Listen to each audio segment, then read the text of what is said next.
अस्सलामुअलैकुम। उम्मीद करता हूँ आप लोग जो है वो खैरियत से होंगे।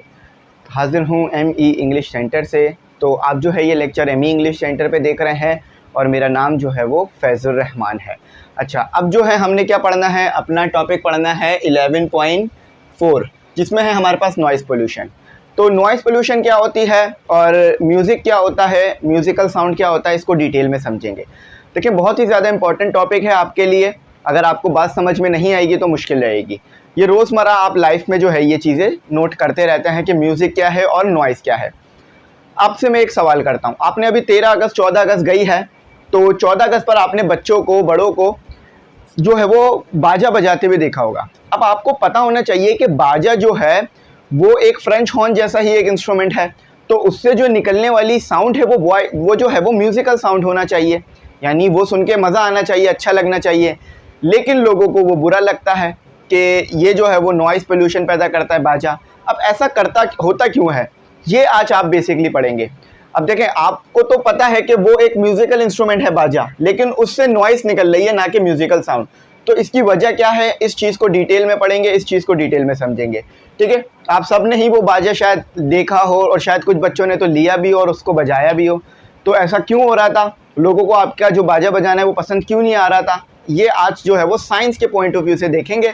अगर मेरे पास वो बाजा होता तो मैं शायद आपको बजाकर दिखा भी देता। ठीक है, तो मैंने ना ये ख़रीदा था और ना ही मैंने ये लिया था, तो मेरे पास ये इस तरह का कोई भी इंस्ट्रूमेंट अभी तो नहीं है। ठीक है, चलो आ जाओ। सबसे पहले जो है वो म्यूज़िकल साउंड को पढ़ लेते हैं। देखो, ये तो आपको अच्छी तरीके से पता है कि म्यूज़िकल साउंड किस चीज़ से पैदा होता है। ठीक है, गिटार से, वायलिन से, ड्रम से, ढोल से, और भी पियानो है, तंबूरा है, बहुत सारे इंस्ट्रूमेंट हैं जिससे आप म्यूज़िकल साउंड पैदा कर सकते हो। और ख़ास तौर पे वो बाजा भी, जो कि 14 अगस्त को बच्चे ख़रीद के या बड़े ख़रीद के बजाते हैं, उससे भी म्यूज़िकल साउंड पैदा कर सकते हो। लेकिन किस तरह पैदा किया जाता है म्यूज़िकल साउंड, वो देखते हैं। आपने नोबिता का कार्टून तो देखा होगा। नोबिता के कार्टून में जो सुजुका होती है वो वायलिन बजाने की बड़ी शौकीन होती है, लेकिन उसके वायलिन को सुन के लोग दूर भागते हैं, उसके करीब नहीं आते। मतलब उसके वायलिन को सुनना लोग नापसंद करते हैं। क्यों? क्योंकि वो गलत तरीके से बजाती है। वो जो है कोई तालमेल नहीं होता उसके बजाने में, वो एक जैसी फ्रीक्वेंसी क्रिएट नहीं करती, तो जिसकी वजह से नॉइज़ पैदा हो जाती है। फॉर एग्जाम्पल, अगर कोई म्यूज़िकल इंस्ट्रूमेंट लोगे तो उसका जो फ्रीक्वेंसी की डायग्राम बनेगी ना, वो इस तरह की बनेगी। अगर कोई अच्छा बजाने वाला है, यानी अगर कोई एक्सपर्ट बजा रहा है, ठीक है, अगर कोई एक्सपर्ट बजा रहा है, अगर कोई एक्सपर्ट बजा रहा है, अगर कोई एक्सपर्ट बजा रहा है तो वो ऐसे बनाएगा। ठीक है, ऐसे बनाएगा, एक जैसा जो है वो साउंड पैदा करेगा। अब इसी जगह पर अगर कोई अनाड़ी बजाए, ठीक है, अगर कोई एक्सपर्ट बजा रहा है तो इस तरह का साउंड पैदा करेगा। अगर इसी तरह से कोई अनाड़ी बजाने लग जाए ना, तो वो जो है वो बड़ा ही ख़राब जो है वो साउंड पैदा करेगा। अब किस तरह से पैदा करेगा, ये एक्सपर्ट हो गया और ये एक अनाड़ी बंदा हो गया। ठीक है, ये हो गया अनएक्सपर्ट। ठीक है, ये एक अनएक्सपर्ट बंदा बजा रहा है, तो ये याद रखना, ये एक अनएक्सपर्ट बंदा बजा रहा है। ठीक है, कोई पैटर्न ही नहीं है, कोई पैटर्न ही नहीं है, कोई पैटर्न ही नहीं है। ये देख रहे हो, इसमें ना ही कोई पैटर्न समझ नहीं आ रहा, लेकिन इसमें देखो, ये एक पैटर्न है, ये एक जैसा पैटर्न है, ये एक जैसा पैटर्न है, ये एक जैसे पैटर्न आ रहे हैं। इसमें देखो आड़ी टेढ़ी लाइनें आ रही हैं, तो ये होती है नॉइस। ठीक है, ये होती है नॉइस और ये होती है म्यूज़िक। ठीक है, ये होता है म्यूज़िक। म्यूज़िक में क्या होता है आपके पास कि जो पैटर्न होता है ना फ्रीक्वेंसी का, वो एक जैसा आ रहा होता है, या जो अगर आप जो डायग्राम बनाते हैं वो एक जैसी आती है। और नॉइस में क्या होता है कि ये पैटर्न जो है वो एक जैसा नहीं आता। इसीलिए जो है वो एक्सपर्ट और अनएक्सपर्ट के बजाने में, मतलब जो ये इंस्ट्रूमेंट होते हैं इसको बजाने में फ़र्क होता है। तो इधर ई लगा लेना। ठीक है, एक्सपर्ट में ई आता है, ए नहीं आता। अच्छा, तो अब ये बात समझ गए कि भाई एक्सपर्ट जब कोई बजाएगा साउंड तो बहुत अच्छी तरीके से वो प्ले करेगा, एक रिदम से प्ले करेगा, बहुत प्रैक्टिस के बाद प्ले करेगा। अब आप लोग जो है वो बाजा जब बजाते हो ना 14 अगस्त को, तो वो अनएक्सपर्ट तरीके से बजाते हो। जितना दिल चाहा फूंक मारते हो, जितना दिल चाहा फूंक को वापस ले लेते हो, तो अच्छी कोई आवाज़ नहीं आती। हाँ, अब अगर तरीके से बजाओ, उसी को तरीके से बजाओगे ना तो बड़ी ही ज़बरदस्त आवाज़ सुनाई देगी उससे, बहुत ही अच्छी आवाज़ से आप बजा सकोगे, बल्कि मुख्तलिफ धुनें भी बजा सकते हो उस बाजे के ज़रिए से। अब वो इतना तो कैपेबल नहीं होता कि उससे धुनें बजा सको, लेकिन कुछ ना कुछ महसूस होगी कि हाँ कोई ख़ास गाने की या कोई ख़ास तराने की धुन बंदा बजा रहा है। लेकिन अब वो क्या करते हो कि मुँह से लगा के फूँ फूँ फूँ हवाई मारते रहते हो, हवाई मारते रहते हो, उसके अंदर वो बस बजता ही रहता, कोई इस तरह का साउंड पैदा कर रहे होते हो आप।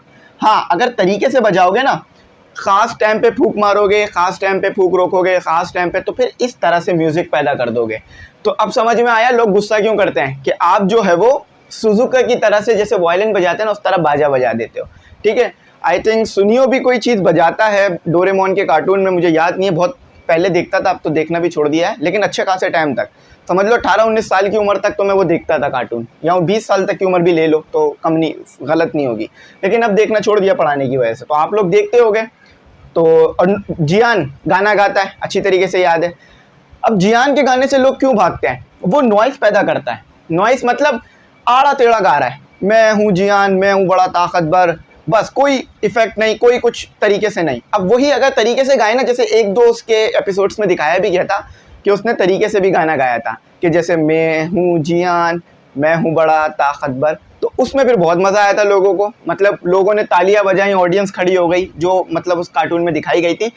तो उसने इस तरह की वॉइस पैदा की, उसने इस तरह का वॉइस पैटर्न पैदा किया होगा, मतलब एक पैटर्न, मतलब ये नहीं है कि यही पैटर्न हो, कोई और पैटर्न भी हो सकता है, लेकिन एक ख़ास पैटर्न होगा।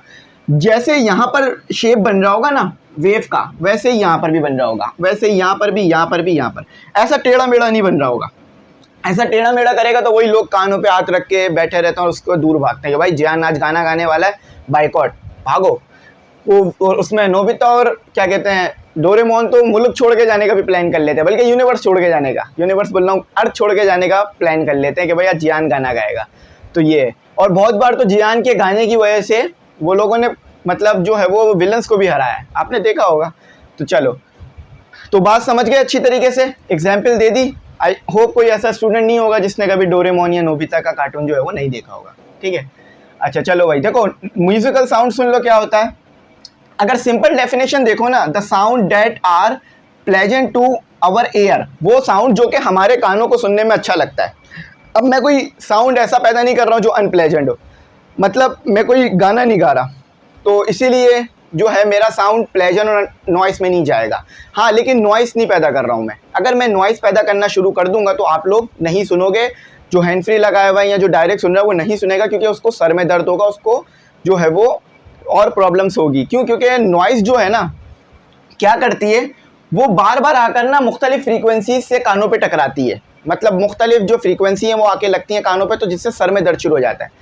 एक जैसी फ्रीक्वेंसी अगर आ रही होती है, रिसीव हो रही होती है किसी भी कान को या इंसान को, तो वो उसको इतना परेशान नहीं करती, वो उसके लिए इतना मुश्किल नहीं होती, वो उसको अच्छी लगती है। ठीक है, तो सिंपल सी बात है, अगर मैं किसी से पूछूं म्यूज़िक क्या है, या कोई भी जो ज़्यादा पढ़ा लिखा ना हो से भी पूछूं कि भाई म्यूज़िक क्या है और नॉइज़ क्या है, तो वो बोलेगा जो सुनने में अच्छा लगे वो म्यूज़िक है, और जो सुनने में बुरा लगे वो नॉइज़ है। जैसे कि पंखे का शोर, अगर मैं ये माइक को पंखे की तरफ ले जाऊँ तो एक पंखे का शोर सुनाई देगा आपको, तो वो एक नॉइज़ होगी। ठीक है, आर कॉल्ड म्यूजिकल साउंड। तो ये डेफिनेशन जो है ना, ये फिजिक्स के पॉइंट ऑफ व्यू से थी कि एक जैसा पैटर्न पैदा हो, तो ये हमारे पास होता है क्या, ये हमारे पास होता है म्यूजिकल साउंड, जो कि मैंने पीछे इससे प्रीवियस लेक्चर में भी पढ़ाया था शायद। ठीक है, और जो कि आपके पास पैटर्न जो है वो वेव का एक जैसा ना हो, उसमें सिमेट्रिक ना हो, इसमें सिमेट्रिक है, इसमें सिमेट्रिक नहीं है। ठीक है, तो ये आपके पास क्या होती है, नॉइस होती है। अच्छा, यहाँ पर देख लो कि sound which has unpleasant effect, वो साउंड जिसका अनप्लेजेंट इफेक्ट हो, जैसे कि गाड़ियों का साउंड। अच्छी तरीके से आप लोग 9 मैट्रिक से पहले ये पढ़ चुके हो ये चीज़ें, स्कूल में जनरल साइंस में यही तमाम चीज़ें पढ़ाई जाती थी कि भाई आप जो है वो गाड़ियों का साउंड ना सुनो, फैक्ट्रियों का साउंड ना सुनो, क्योंकि वो एक नॉइस होती है, वो आपके ईयर्स को नुकसान पहुँचाती है। ऑन आवर ईयर, जो हमारे कान को नुकसान पहुँचाए और हमें सुनने में अच्छी ना लगे, वो क्या होता है, आपके पास नॉइस होती है, नॉइस। अब मैं कोई ऐसे गाना गाना शुरू कर दूं जिसमें कोई अच्छा सा इफेक्ट ही नहीं आ रहा हो, तो आपको क्या लगेगा, बुरा, नॉइस होगी वो। ठीक है, अच्छा, तो ये मैंने बढ़ा दिया, ये मैंने इधर ही से बता दिया, थोड़ा सा इसमें से भी एक्सप्लेन कर देता हूँ। ठीक है, In our daily life, we enjoy hearing sound of different qualities. We hear the sound produced by musical instruments such as the recorder, guitar, violin, drum. The sound of these instruments has a tone with characteristics such as controlled pitch and quality that has a pleasant effect on our hearing sensation. तो देखो वही बात है कि मुख्तलिफ frequencies के आपको जो है वो म्यूज़िकल साउंड मिल सकते हैं। ऐसा नहीं है कि हर म्यूज़िकल साउंड एक ही जैसी फ्रीक्वेंसी का होगा, उनकी अलग अलग फ्रीक्वेंसीज़ होती हैं, ठीक है। जैसे कि जो आपके पास पियानो होता है उसकी फ्रीक्वेंसी ज़्यादा होती है और गिटार की कम, क्योंकि गिटार छोटा है, पियानो ज़्यादा है तो ज़्यादा एनर्जी पैदा कर पाता है, बड़ा होता है काफ़ी साइज़ में तो इसलिए वो ज़्यादा एनर्जी पैदा करता है, और गिटार बिल्कुल छोटा सा होता है तो वो कम एनर्जी पैदा कर रहा होता है। तो इसी तरह से इनकी जो फ्रीक्वेंसीज़ होती है ना वो भी अलग अलग होती है, मुख्तलिफ इंस्ट्रूमेंट की फ्रीक्वेंसीज़ अलग अलग रहती हैं। अगर वो अलग अलग फ्रीक्वेंसीज़ के साउंड पैदा कर रहे हैं तो सेम भी हो सकती हैं, ऐसा नहीं है कि हर बार अलग होंगी, सेम भी हो सकती हैं। लेकिन जिस चीज़ की वजह से आप जो है उन दोनों के दरमियान डिफरेंस करते हो, यानी मैंने एक गिटार बजाया और एक पियानो बजाया और आपके आंखों पे कपड़ा बांध दिया, तो मैंने कहा कि आप पहले मैंने गिटार बजाया था या पियानो, आप बार बार सही जवाब दोगे। क्यों? क्योंकि आप क्वालिटी जानते हो साउंड की क्वालिटी की मदद से आप जो है वो डिफ्रेंशिएट कर लोगे कि कौन सा पियानो था कौन सा गिटार था। मैंने आपको क्वालिटी इससे प्रीवियस लेक्चर में बता दी थी क्या होती है, कि हम जो है वो दो साउंड्स को दरमियान जो फ़र्क करते हैं उसको हम क्वालिटी कहते हैं, वो क्वालिटी की मदद से फ़र्क कर पाते हैं। और क्वालिटी जो है वो जो है हमारे पास साउंड की एक कैरेक्टरिस्टिक्स है, एक खसूसियत है, ठीक है। अच्छा, और क्वालिटी में क्या होता है कि सेम फ्रीक्वेंसीज़ के दो साउंड हो सकते हैं, ये हम पढ़ चुके हैं पहले ही, तो नॉइज़ को आप पढ़ चुके हो अच्छी तरीके से। अच्छा, अब देखो ये बात याद रखना, सबसे ज़्यादा जो MCQs में फेवरेट क्वेश्चन है 9 से लेकर ECAT तक या MD CAT तक, ये क्वेश्चन आ ही जाता है कभी ना कभी, ठीक है। हर साल आता है ऐसा नहीं कहता, लेकिन कभी ना कभी आ जाएगा। अगर आपने 5 साल अपनी ज़िंदगी में 9 से लेकर ECAT तक के पेपर दिए हैं तो उनमें से एक बार ये क्वेश्चन तो ज़रूर पेपर में देखा होगा, जैसे मैंने भी 2-3 बार देखा है, मेरे भी बोर्ड के पेपर में ये आ चुका है। और फिज़िक्स में ही आता है ये ज़्यादातर, या कभी कभार जनरल नॉलेज में भी आ जाता है ये, कि इंसान जो है ना वो 20 हर्ट्ज़ की फ्रीक्वेंसी से लेकर 20,000 हर्ट्ज़ की फ्रीक्वेंसी सुन सकता है, ठीक है। मैं यहाँ पर मिटा देता हूँ। तो ऑडिएबल साउंड की फ्रीक्वेंसी क्या है? 20 से लेकर 20,000 हर्ट्ज़, ठीक है। मैं इसे मिटा के लिख देता हूँ, आप इसको जो है ना नोट कर लीजिएगा, कॉपी लेके बैठा करें जब भी लेक्चर ले रहे हों, ताकि जो मैं इंपॉर्टेंट पॉइंट्स बताता हूँ या ये जो MCQs की चीज़ें बताता हूँ ये आप लोग लिख लें, ठीक है। एक ह्यूमन एयर जो है, एक ह्यूमन एयर जो है वो 20 हर्ट्ज़ से लेकर 20,000 हर्ट्ज़ की फ्रीक्वेंसी को सुन सकता है, ठीक है। इसके बाद जो फ्रीक्वेंसी आती है वो अल्ट्रासोनिक होती है, और इसके बाद जो आती है, इससे पहले जो आती है वो इंफ्रासोनिक होती है, ठीक है। इसके बाद अल्ट्रासोनिक आती है, इसके बाद इंफ्रासोनिक आती है, ठीक है। तो अभी वो डिटेल में पढ़ाऊँगा, इसका लेक्चर अभी डिटेल में दूंगा, इसी टॉपिक में हम करेंगे। अच्छा, न्यूमेरिकल भी कराऊंगा आज की वीडियो में, और रिफ्लेक्शन ऑफ साउंड जिसे हम क्या कहते हैं, इको या एको भी पढ़ा जा रहा होता है, लेकिन इको पढ़ेंगे। अगर गूगल ट्रांसलेटर पे जाके इसकी प्रोनाउंसिएशन सुनोगे ना तो वो एको कह रहा होगा, लेकिन हम जो है हर जगह इको ही सुना है तो हम इसे इको ही पढ़ेंगे, ठीक है। हाँ, प्रोनाउंसिएशन का भी बड़ा ना ध्यान रखना पड़ता है। अच्छा, लाउडनेस ऑफ साउंड का यूनिट याद रखना डेसिबल होता है, DB, D से डेसी, B से बेल, ठीक है, डेसीबेल, ठीक है। तो ये डेसीबेल क्या है हमारे पास? डेसीबेल जो है ये हमारे पास लाउडनेस ऑफ साउंड। अब आपको पता है कुछ साउंड लाउड होते हैं, कुछ साउंड जो है वो कम लाउड होते हैं। अब एक म्यूजिकल इंस्ट्रूमेंट है मेरे पास, गिटार, अब मैं उसको इतनी तेज़ आवाज़ पे बजा रहा हूँ कि वो जो है वो समझ लो 15,000 हर्ट्ज़ पर है, तो वो क्या होगा आपके लिए, वो आपको नुकसान पहुंचाएगा। क्यों? क्योंकि उसकी लाउडनेस बहुत ज़्यादा है, वो बहुत तेज़ बज रहा है।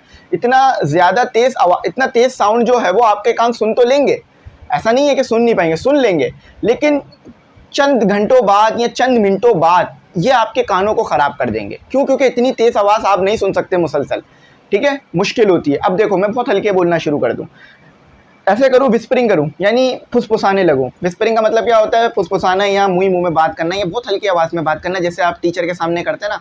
हाँ भाई, वो आज वो देखा था डोरेमोन का कार्टून आया था, देखा था, वो गेम खेला, PUBG का लेवल पार किया। आप इस तरह से बात करते हो ना टीचर के सामने, लेकिन फिर भी शायद टीचर सुन लेता है कभी कभार। तो क्यों? क्योंकि आपकी लाउडनेस कम ज़्यादा होती रहती है, तो वो सुन लेता है टीचर। लेकिन अगर एक ही लाउडनेस पे बोलोगे ना, जैसे मैं बोल रहा हूँ, हाँ भाई खेल लिया था ना PUBG, हाँ मैंने भी खेला, आज फिर एक राउंड खेलेंगे रात में, होमवर्क को देखा जाएगा यार, तो ऐसे क्या होगा, टीचर पकड़ लेगा आपको, सुन लेगा, ठीक है। तो इसको क्या कहते हैं, हम विस्परिंग कहते हैं। और इसमें आप बहुत कम फ्रीक्वेंसी यानी बहुत कम लाउडनेस का साउंड पैदा कर रहे हो, ठीक है। बात समझ में आती है, कुछ मुश्किल नहीं है, वैसे भी अंडरस्टूड सी बात है, जनरल नॉलेज है, तो समझ में आती है कि बहुत कम लाउडनेस का साउंड हो रहा है। अब मैं आपको एक ऐसी जगह पे लेके जाऊं जहां पर बहुत ज़बरदस्त तेज़ी से गाने बज रहे हैं, स्पीकर लगा हुआ है, देखा होगा ना, स्पीकर लगा होता है, बहुत तेज़ी में गाने बज रहे होते हैं। मैं क्या करूं, स्पीकर के पास ले जाके बिठा दूं आपको, 2-3 मिनट या 5-10 मिनट तो आप बड़े मज़े से बैठोगे, क्योंकि बहुत ज़बरदस्त साउंड मिल रहा होगा वहाँ। लेकिन उसके बाद आप यूँ झूला झूलने लगोगे, आपके सर में दर्द होने लगेगा, आप बीमार होने लगोगे, आपको बुखार सा फील होने लगेगा। क्यों? क्योंकि इतनी तेज़ जो साउंड आपको कान में जा रहा है ना, वो आपके कान को और आपको जो है वो थका रहा है, और आपको जो है ना तंग कर रहा है, वो आपको क्या इरिटेट कर रहा है, आप गुस्सा करोगे। तो यही चीज़ यहाँ पर भी पढ़ लेते हैं। नॉइज़ से रिलेटेड वही बात लिखी हुई है कि जब इंसान नॉइज़ को सुनता है तो उसको गुस्सा भी आता है, चिड़चिड़ापन भी आता है, और बहुत ज़्यादा वो नाराज़ भी होता है। आपने देखा होगा कि अगर कोई बंदा बहुत अच्छे मिजाज वाला है, ठीक है, अगर वो ट्रैफिक में फंस जाए और उसकी गाड़ी का ना एसी चल रहा हो, ठीक है, और ना ही उसकी गाड़ी में कोई और पंखा हो, मतलब आपने देखा होगा पंखे भी लगे हुए होते हैं छोटे छोटे गाड़ी में, वो पंखे नहीं जो ये सर पे लगा है मेरे, ये नहीं है, तो इतना बड़ा पंखा कहाँ चलेगा गाड़ी में, गाड़ी में क्या ट्रक में भी नहीं चल सकता। तो छोटे छोटे पंखे देखे होंगे, कानों पे लगाए हुए होते हैं, मुंह पे लगाए हुए होते हैं हवा के लिए। अपना पंखा चल रहा है ना एसी चल रहा है, तो ड्राइवर को मजबूरन शीशे नीचे करने पड़े। ट्रैफिक में फंसा है तो क्या होता है, पूं पूं पूं हॉर्न बज रहे होते हैं, ठीक है, सुनता रहा 1-2 घंटे तक ट्रैफिक में रहा। अब वो इतना ज़्यादा गुस्से में आ जाएगा ना, इतना ज़्यादा फ्रस्ट्रेट हो जाएगा, इतना ज़्यादा हाइपर टेंशन में आ जाएगा, स्ट्रेस में आ जाएगा कि जैसे ही कोई उसकी गाड़ी के सामने आएगा ना, गलती से मोटरसाइकिल वाला या साइकिल वाला या पैदल चलने वाला, वो उतरेगा, उसको मारना शुरू हो जाएगा, या बाइक वाला उतरेगा, उस गाड़ी वाले को मारना शुरू हो जाएगा। लेकिन गाड़ी वालों को ज़्यादा जल्दी गुस्सा आता है। क्यों? क्योंकि बाइक वालों को आदत हो जाती है कि वो तो ट्रैफिक में सफ़र करते रहते हैं, तो उन्हें आदत हो जाती है। लेकिन गाड़ी वाले अक्सर जो है वो एसी में होते हैं, उनकी विंडशील्ड ऊपर होती है, वो आराम से कंफर्टेबली बैठे होते हैं, तो इसीलिए उनको जल्दी गुस्सा आ जाता है और वो जल्दी गुस्से में आ जाते हैं। लेकिन वो फिर बाइक वाला भी गुस्से में आ जाता है। तो इस तरह से आपने देखा होगा ट्रैफिक में फड्डे हो रहे होते हैं। तो ऐसी क्या चीज़ है जो फड्डा कराती है ट्रैफिक में? नॉइस कराती है। अब तक पता होगी ये बात? नहीं ना, अब पता चल गई। तो इसीलिए बोलता हूँ पूरे लेक्चर देख लिया करो, ये इंपॉर्टेंट चीज़ें जो है बता दूंगा। अब कोई और चीज़ तो नहीं है जो उनको फड्डा करवा रही है आपस में, वही नॉइस पैदा करवाई है जो लोगों ने। बाइकों की हूँ लगी हुई है, गाड़ियों का भी लगा पड़ा हुआ है, धुआं भी लगा पड़ा हुआ है, इतनी pollution, air pollution, noise pollution, और जो है वो लोगों की जो है पॉपुलेशन की वजह से पोल्यूशन, गाड़ियों की डेंसिटी ज़्यादा होने की वजह से, गाड़ियों के जो है वो पॉपुलेशन होने की वजह से पोल्यूशन, इतनी ज़्यादा पोल्यूशन जब एक इंसान को मिलेगा तो वो तो गुस्से में आएगा ही ना, अंडरस्टूड सी बात है। लेकिन अब आपको ये बात पता चल गई तो गुस्सा नहीं करिएगा, ठीक है, अगर कभी मैं ट्रैफिक में मिल जाऊँ बाइक पर। चलो अच्छा देखो भाई, यहाँ पर पता है कि भाई देखो सेफ, यहाँ पे लिखा हुआ है कि, इसे पढ़ ही देता हूँ। A safe level of noise depend on 2 factors, the noise level and the duration of exposure to the noise. The noise level recommended in most countries is usually 85 to 90 decibel. तो देखो 2 चीज़ें हैं जिसकी वजह से साउंड सेफ बनता है या सेफ नहीं होता, ठीक है, 2 चीज़ें होती हैं। एक चीज़ ये है कि साउंड का लेवल, नॉइस लेवल। अब देखो ज़्यादा लेवल का साउंड पैदा हो रहा है तो वो हमें क्या करेगा, नुकसान पहुंचाएगा। लेकिन फॉर एग्जांपल ज़्यादा लेवल का साउंड पैदा नहीं हो रहा, कम लेवल का, मतलब कम नॉइजी है, लेकिन आप ज़्यादा देर उसके अंदर रहोगे ना, उस साउंड के अंदर रहोगे, तो आपको क्या होगा, वो आपको नुकसान पहुँचाने लगेगा। ज़्यादा देर तक कहते हैं ना, गाना ना सुनो, हैंड फ्री लगा के, ईयरबड्स लगा के कान जो है वो ख़राब हो जाएंगे। वैसे तो गाने सुनने ही नहीं चाहिए, लेकिन नहीं सुनो ज़्यादा देर तक, कान ख़राब हो जाएंगे। अब कोई बच्चा है जो 2-3 घंटे तक रोज़ गाने सुन रहा है, उसके बाद फिर उसका पता है क्या हाल होगा? हाँ, क्या बोल रहे हैं? जी बोले, ये यूँ हाथ लगाएगा कान के पीछे। क्यों? क्योंकि इधर से रिफ्लेक्ट होकर साउंड इधर जाए, ना कि पीछे ज़ाया हो जाए। जो ज़ाया हो रहा है ना वो भी इधर जाए, ताकि उससे सुनने में आसानी हो जाए। तो ये होती है चीज़, इसको थोड़ा ध्यान रखने वाला होता है। चलो अब एक टेबल पढ़ लेते हैं, बाकी यही लिखी हुई है। अच्छा ये बता दूं कि जो सेफ लेवल साउंड बना जाता है ना, वो 85 to 90 हर्ट्ज़ की नॉइस को कहा जाता है। मतलब अगर इतनी नॉइस पैदा हो रही है ना कहीं, तो वो सेफ है, ज़्यादा हार्मफुल नहीं है। लेकिन इससे ज़्यादा की पैदा होगी तो वो बहुत ज़्यादा हार्मफुल हो जाएगी हमारे लिए, ठीक है। अब आ जाओ इस तरफ के, हम जो है वो मुख्तलिफ चीज़ों से किस जो है वो लाउडनेस का साउंड निकलता है। मतलब हर चीज़ जो है वो एक जैसा लाउडनेस का साउंड नहीं देती। मतलब मेरी आवाज़ की लाउडनेस अलग होगी, किसी और की आवाज़ की अलग, और कोई और माइक इस्तेमाल करूँगा तो वो और लाउडनेस देगा आपको, ठीक है, फ़र्क आवाज़ में महसूस होगा। स्पीकर ज़्यादा कर दोगे तो ज़्यादा आवाज़ सुनाई देगी, स्पीकर कम कर दोगे तो कम तेज़ आवाज़ सुनाई देगी ना। अब यहाँ देखो, टेबल चेक करो, टेबल 11.2 देखो, नॉइस लेवल इन डेसीबल, तो ये डेसीबल में दिया हुआ है। इसका एक और यूनिट बेल भी होता है, लेकिन हम यहाँ डेसीबल में देख रहे हैं। अच्छा, पर्सनल स्टेरियो वेरी लाउड। अच्छा, पर्सनल स्टीरियो मतलब वो देखा है ना, टेप रिकॉर्डर होता है, उसके अंदर हैंड फ्री लगी हुई होती है, या MP3 तो देखा ही होगा।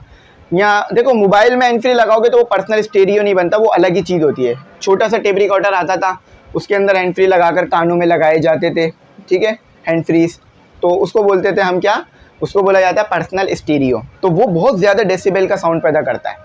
जब भी आपने देखा होगा कि अगर आप वो लगा लो अपने कानों पे तो आपको कुछ और सुनाई नहीं देता। मतलब अगर मैं बोल रहा हूँ ना आपके सामने और आप कानों में लगा के तेज हैंड फ्री से वो सुन रहे होगे, तो आपको मेरे होठ हिलते हुए दिखेंगे, ऐसे दिखाई दे रहा हूँ मैं, ठीक है। क्यों? क्योंकि मेरा आवाज़ आपको मिल ही नहीं रही होगी, आपके पहले ही कान में 150 डेसिबल के वो बज रहे हैं। अब इसी तरह से डैमेज ऑफ हेयरिंग, मतलब हेयर को डैमेज करने के लिए जो साउंड हो रहा होता है, ठीक है, वो होता है 140। रॉक कॉन्सर्ट, यानी रॉक कॉन्सर्ट देखा है ना आपने, वो जो बेतरतीब बस लगे पड़े होते हैं, जो है वो बड़े अजीब तरीके से गाने बजा रहे होते हैं, उसको रॉक कॉन्सर्ट कहते हैं। 110 डेसिबल का साउंड पैदा करता है। साउंड ऑफ ड्रिल मशीन, एक ड्रिल मशीन है आपसे 3 मीटर दूर है, तो वो जो साउंड पैदा करेगी 90 डेसिबल का करेगी। अच्छा, बिजी रोड, एक रोड पे आप खड़े हुए, बहुत ज़्यादा ट्रैफिक चल रहा है, मतलब गाड़ियाँ तेज़ी में गुजर रही हैं, तो 70 डेसिबल का साउंड मिलेगा आपको। नॉर्मल कन्वर्सेशन, हम लोग आपस में बात कर रहे हैं, बेसिकली मैं ही समझा रहा हूँ तो मैं ही बात कर रहा हूँ, तो 60 डेसिबल का ये जो है वो आपको मिल रही होगी लाउडनेस। कम ज़्यादा थोड़ी बहुत हो सकती है, लेकिन इसके करीब करीब। विस्परिंग, फुसफुसाना शुरू कर दें, ठीक है, और काम कर लिया था बेटा, सही ना। तो ये कितने का होगा? 30 डेसिबल का होगा। और थ्रेशोल्ड ऑफ हेयरिंग, थ्रेशोल्ड से मतलब कि इससे कम आप नहीं सुन सकोगे, इससे ज़्यादा की आवाज़ सुन सकोगे, तो वो होता है 0, ठीक है, हो गया।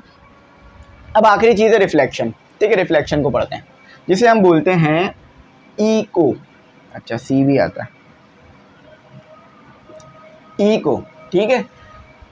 ये मेरा एक भाई है, एक अच्छा सा स्टूडेंट है, इसने पैदा किया साउंड को, ठीक है, साउंड को पैदा किया। ये दीवार है, साउंड इससे टकराया, ठीक है, साउंड इससे टकराया, और इससे मैं पेन ज़रा ले लूँ, ब्लैक पेन ले लूँ ताकि आपको समझाने में आसानी हो जाए, ठीक है। तो इसने क्या हुआ, ये दीवार है, एक वॉल है, परमानेंट है, मतलब ऐसा नहीं है कि ये गिर जाएगी।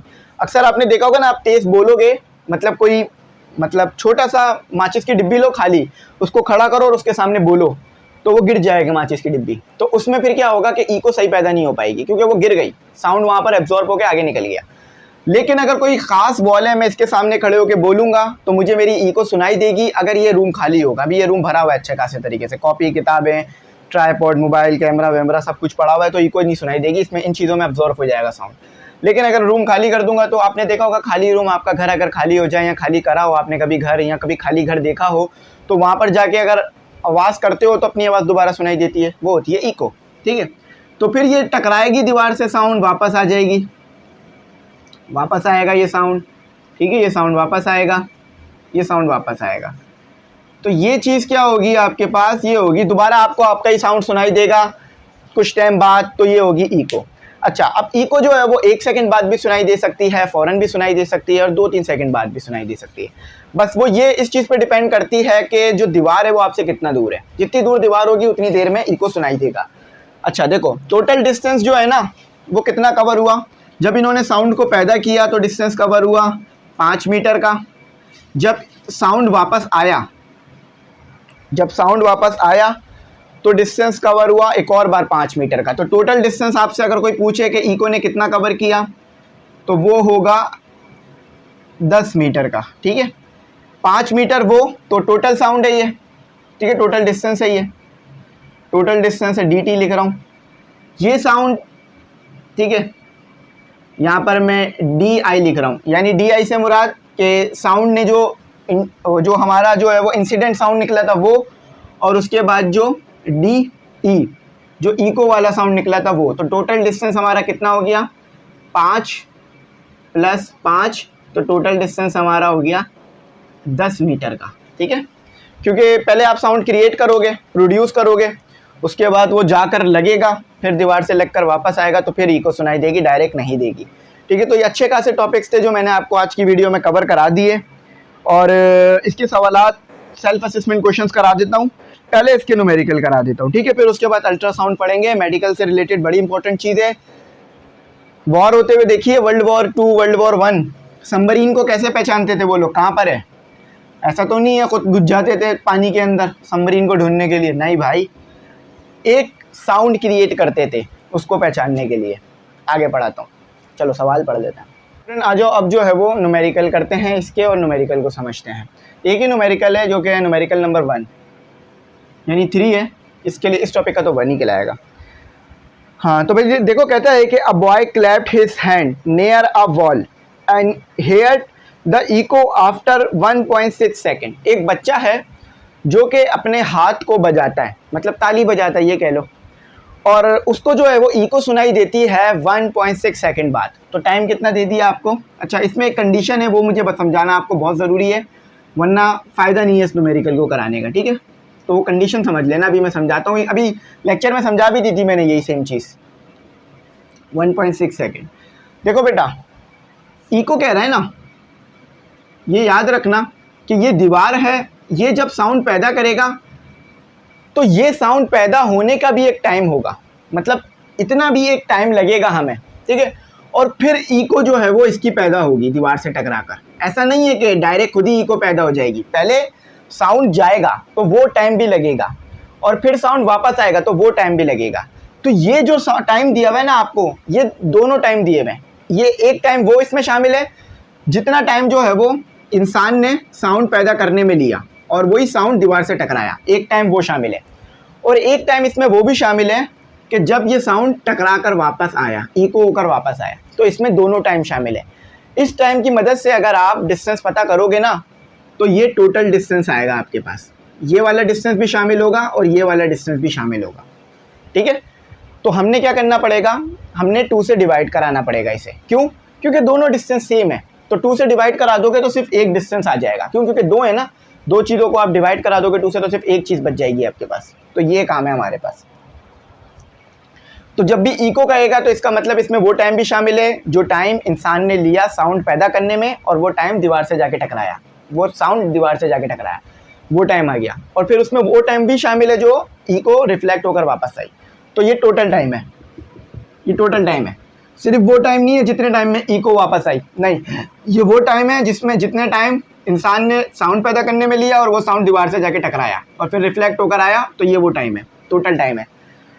वेलोसिटी तो एक ही चीज़ रहेगी, मीटर सेकेंड इनवर्स, या ऐसे भी लिख सकते हो चाहे तो, ठीक है? आगे कहते हैं कि what is the distance of the wall from the boy if the speed of the sound. अच्छा, कितना डिस्टेंस होगा बॉय का वॉल से, ये बता दो, यानी डी बता दो, ठीक है? अपना डी बता दो। तो ये डायग्राम बना लेना छोटी सी। अगर मैंने ये टाइम रखकर इसके साथ मल्टीप्लाई किया तो मेरे पास ये वाला डिस्टेंस भी आ जाएगा, ये वाला भी आ जाएगा। क्यों? क्योंकि मैंने अभी समझा दिया है। तो मैं 2 से डिवाइड करूंगा तो सिर्फ ये वाला डिस्टेंस आ जाएगा, क्योंकि मेरे पास 2 डिस्टेंस है ना, तो 2 चीज़ें हैं, तो 2 चीज़ों को डिवाइड करा दोगे तो एक चीज़ के लिए आ जाएगा आपके पास टाइम। फॉर एग्जाम्पल मेरे पास 4 टॉफ़ी हैं, 2 बच्चे हैं, तो मैं 4 को 2 से डिवाइड करा दूंगा तो मुझे क्या पता चलेगा कि एक बच्चे को 2 टॉफ़ी मिलेगी। तो बिल्कुल वैसा ही है, 2 डिस्टेंस है, 2 को डिवाइड करा दोगे तो एक डिस्टेंस का टाइम आ जाएगा। सोल्यूशन, तो फॉर्मूला तो याद है ना, V = D/T, या S/T लिखते हैं, तो D लिख रहे हैं यहाँ पर क्योंकि D से डिनोट किया, ठीक है? तो ये D आ गया। V कितना है? 340 मल्टीप्लाई बाय 1.6, तो ये क्या आ रहा है मेरे पास, देख लेता हूँ मैं कैलकुलेट करके, 544 मीटर सेकेंड, मीटर ये वाले सेकेंड थोड़ी ना आ रहा है। अब ये कौन सा टाइम आया है? ये वाला टाइम, ये वाला डिस्टेंस भी है, ये कौन सा डिस्टेंस आया? ये जो है ये वाला डिस्टेंस भी है और ये वाला, तो डबल डिस्टेंस आ रहा है। तो अगर अब मैं इसे 2 से डिवाइड करा दूंगा तो सिर्फ मेरे पास ये डिस्टेंस आ जाएगा या ये डिस्टेंस आ जाएगा, एक ही चीज़ है। तो D = 244 डिवाइडेड 544 डिवाइडेड बाई 2, तो 270 2 आ रहा है, 272 मीटर। ठीक है, तो ये बात अच्छी तरीके से समझ लो। आई होप समझ में आ गई होगी, कुछ समझने में प्रॉब्लम नहीं हुई होगी। ठीक है, डिटेल में बता दिया, ऐसा नहीं है कि मैंने स्किप कर करके बस जो है वो सोल्यूशन करा दिया और ये भी बता दिया कि 2 से डिवाइड क्यों हो रहा है। ठीक है, ऊपर अभी डायग्राम भी देख लो, अगर कुछ और समझ नहीं आ रहा डायग्राम देख लो 11.8, उसमें सेम चीज़ समझ में आ जाएगी। रेड कलर से जो बना हुआ है वो डिस्टेंस है जो कि लड़के और दीवार के दरमियान है, और साउंड अभी लड़के ने बस पैदा किया है। अच्छा, ई को टकरा कर वापस आ रही है तो वो डिस्टेंस है जो कि दीवार और लड़के के दरमियान है और ई को ने पैदा किया डिस्टेंस। ठीक है, वो है। तो ये हमारा हो गया। आई होप आपको ये समझ में आ गया हो। तो स्टूडेंट, सेल्फ असेसमेंट के क्वेश्चंस भी आपको मैं यहाँ करा देता हूँ। सेल्फ असेसमेंट के क्वेश्चंस देख लीजिए। What type of sound have pleasant effect on our hearing sensation. तो कौन सा जो साउंड है वो प्लेजेंट इफेक्ट पैदा करता है हमारे हियरिंग सेंसेशन पर। तो वो कौन सा साउंड होता है, वो होता है हमारे पास म्यूज़िकल साउंड। तो आप इसकी डेफिनेशन मतलब इसके लिए जो है ये लिख सकते हैं, यहाँ पर जो है मैंने दिया हुआ भी, गिवन भी होगा। ठीक है, वो मैं पढ़ देता हूँ आपको, वो मैं यहाँ पर पढ़ देता हूँ। यही आप जो है वो लिख लीजिएगा। The sound that are pleasant to our ears are called pleasant sound. और ये टाइप होती है साउंड की जो कि हमारे कानों पर जो है वो प्लेजेंट इफेक्ट को पैदा करती है। ठीक है, अब नेक्स्ट क्वेश्चन है हमारे पास।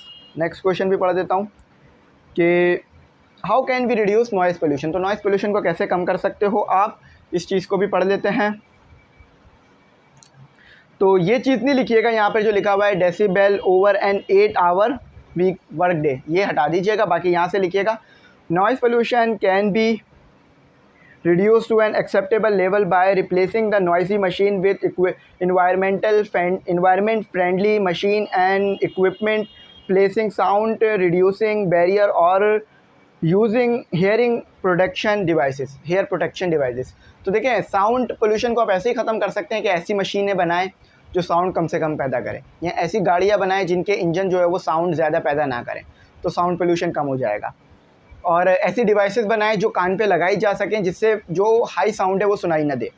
फॉर एग्जांपल जो है वो ऐसी हैंड फ्रीज बनाएं जो कि साउंड को रोक दे अंदर आने से, ताकि हमें ज़्यादा साउंड पोल्यूशन ना मिले। ठीक है, तो इसके जवाब यही थे, यही इसके आंसर्स थे। तो यहाँ पर जो है हमारे काम जो है वो ख़त्म हो गए हैं। हमने न्यूमेरिकल भी कर लिए, हमने जो है वो सेल्फ असेसमेंट के क्वेश्चंस भी कर लिए और तमाम चीज़ें कर ली। इंशाल्लाह इसी वीडियो के बाद जो है मैं 11.5 की वीडियो भी रिकॉर्ड करूँगा।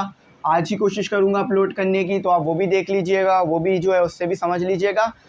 अगली वीडियो अल्ट्रासाउंड पर जो है वो आएगी। ठीक है, अगर कुछ नहीं समझ में आया हो तो कमेंट सेक्शन में मैसेज करके पूछ लीजिएगा। ग्रुप का आपको पता है, ग्रुप में ऐड हो जाइएगा, उसकी फ़ीस सालाना 1000 है। ठीक है, थैंक्स फॉर वॉचिंग। अल्लाह हाफिज़। अपनी कीमती दुआओं में मुझे जो है वो ज़रूर याद रखें।